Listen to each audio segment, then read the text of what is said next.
She was an extraordinary vessel, laying at the very pinnacle of scientific and engineering achievement. An enormous leviathan capable of carrying some 2,000 passengers in unparalleled comfort. Even so incredibly early in her existence, she had set multiple records, from speed, thanks to her 3 enormous propellers, to her unmatched size. And she was safe. 19 bulkheads within the ship created multiple watertight compartments when closed, capable of containing any amount of seawater should her hull be breached.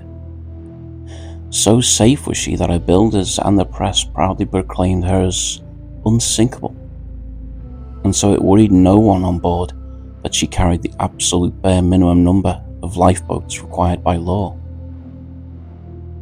Destined for a career crossing the busy transatlantic route from England to New York, she would do so at a speed no other vessel of the late industrial boom could match. However, despite all of her technological advantages, her speed, her comfort, her size, she was, in fact, doomed. Her assassin was an iceberg that waited in the dark ocean waters of the mid-Atlantic. It was April in the year 1898, and the name of the great ship was the Titan.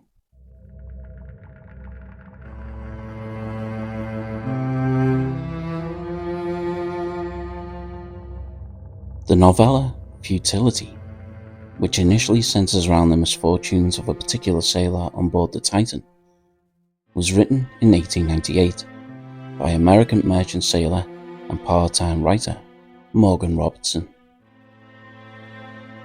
Robertson had spent most of his life at sea, following in his father's footsteps, who had been a captain on the Great Lakes, with Morgan joining the family business at just 15 years of age.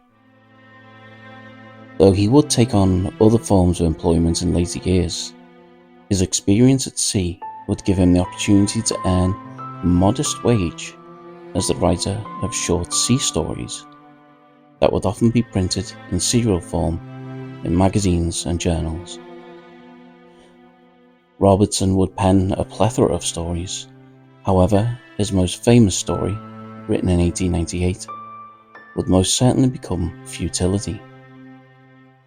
The reason for the story's notoriety is because of the spookily and uncanny similarities of the novella's ship, Titan, and the real-life liner, Titanic, including their respective fates 14 years apart, not to mention, of course, the eerily near-identical names of the respective vessels. With that being said, the mirrored details didn't end with the name. Both ships were capable of a similar speed, with Titanic touching on 24 knots and Titan 25. Both vessels were considerable in length, with Titanic being 883 feet bow to stern, and Titan being 800 feet. Each was capable of carrying passenger numbers into the 2000s, and in total, passengers and crew into the 3000s. Titanic was actually able to accommodate 2,453 passengers, whilst in the story, Titan had 2,000 passengers aboard. More parallels included the lifeboats or the lack of them. Neither ship carried adequate lifeboats, as each vessel was considered so unlikely to use them. They simply included the absolute bare minimum required by law. In Titanic's case, she carried just 20 fixed and collapsible lifeboats, capable of carrying much less than half of the souls aboard if filled capacity. Titan carried 24.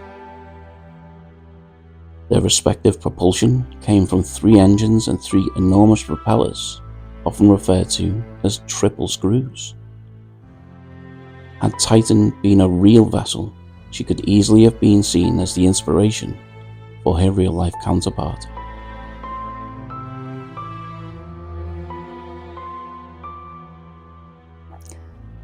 After After the news of the very real Titanic disaster shocked the world in 1912, Futility was re-released under the name Wreck of the Titan. Copyright had reverted back to Morgan, who, it could be cynically argued, simply wanted to cash in on the tragedy. Here and there, some aspects of the fictional ship have been tweaked in the second version, with the displacement of the Titan being raised to make the ship heavier, though in many other unchanged ways, she was still a Titanic-like clone. Upon its original release as Futility, the story made very little impact. In it, the ship is quickly written out as it actually mounts an iceberg, capsizes, and tumbles off and into the depths, with almost all of those below deck being taken down with her. The vast majority of the tale is well written, yet varies from ludicrous adventure, including the sinking and the subsequent fight to the death with a polar bear on the iceberg, to a cynical and potentially accurate indictment of the contemporary maritime industry.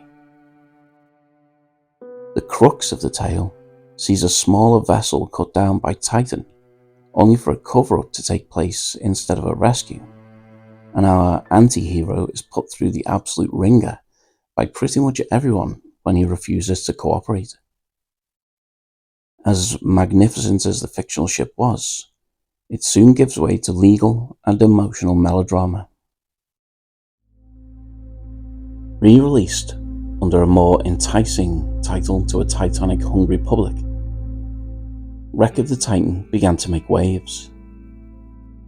With 1912 being amidst the golden years of spiritualism, it made sense that many readers believed Robertson was indeed a psychic, and must have written so accurately with the aid of a spiritual writing partner. For his part, Robertson denied this. Instead, he pointed out that he was a mariner by trade, a man who, even in 1898, would have been capable of making educated and accurate predictions about the future of ocean liners and luxury passenger travel. In fact, if compared more closely, the Titan and the Titanic are a lot less alike than at first glance. Despite beliefs to the contrary, neither ship shared identical dimensions. Even in the 1912 version, with its slight alterations from the original release, Titan was still enormously heavier than Titanic. Titan had a mere 82 furnaces compared to Titanic's 150. Titan still sailed using sails for additional propulsion, whereas Titanic did not. Titanic's passenger capacity, though similar, still differed by some 450 plus souls.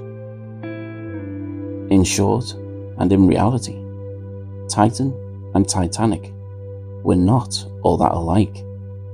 At least, not as much as retellings of this legend would have you believe.